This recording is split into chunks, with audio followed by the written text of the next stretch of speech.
சிவாலயங்கள் அப்படின்னாலே சிறப்பு தான். ஒவ்வொரு சிவாலயத்திலும் ஒரு சிறப்பு உண்டு. மாடக்கோவில் இருக்குது, நிறைய இதேமாரி அதோட அமைப்பில் அவ்வளோ வித்தியாசங்கள் பண்ணியிருப்பாங்க. இதெல்லாம் மன்னர்கள் ஆட்சி காலத்தில் நடந்த வித்தியாசங்கள். அப்படி ஒரு கோவில் இப்போ நம்ம பார்க்க போகிறோம். நீங்கள் சிவாலயங்களுக்கு சென்றிருப்பீங்க. மகாமண்டபம், அர்த்த மண்டபம் அப்படின்னு நிறைய மண்டபங்கள் இருக்கும். இங்கே நின்று தரிசனம் பண்ணியிருப்பீங்க வாசல் படி வழியாக சிவனை. ஆனால் வாசல் படி வழியாக தரிசனம் பண்ண முடியாமல் ஜன்னல் வழியாக மட்டுமே தரிசனம் பண்ணக்கூடிய ஒரு சிவன் இருக்கார். எங்கே தெரியுங்களா? கடலூர்லேருந்து பாண்டிச்சேரி போகிற பஸ்ஸில் இறங்கி தவளக்குப்பம் அப்படிங்கிற ஊரில் இறங்கி அங்கேருந்து மடுக்கரை பேருந்தில் பயணிச்சிங்க. நல்லாத்தூர் அப்படின்னு சொல்லிட்டு ஒரு கிராமம். அந்த கிராமத்தில் சொர்ணபுரீஸ்வரர் கோவிலில் தான் இந்த சிறப்பம்சம் இருக்குது. இதில் ஆச்சரியப்படும் அளவிற்கு ஆங்கிலேயரே வழிபட்டு பலனடைந்த கோவில் அப்படின்னு சொல்கிறாங்க.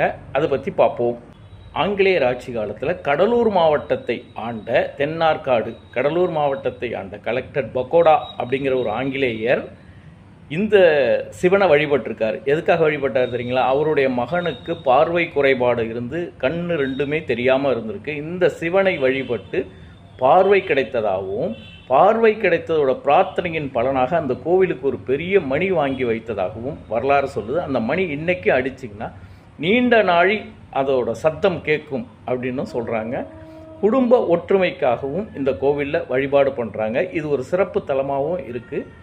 இந்த கோவிலுக்கு உங்களுக்கு வாய்ப்பும் சந்தர்ப்பமும் கிடைத்தா போங்க. பார்வை குறைபாடு உள்ளவர்களும் குடும்ப ஒற்றுமை வேண்டும் அப்படிங்கிறவங்களும் இந்த கோவிலுக்கு போயிட்டு ஈசனை சொர்ணபுரீஸ்வரரை வணங்கினீங்கன்னா கண்டிப்பாக உங்களுக்கு நற்பலன்களை தருவார்.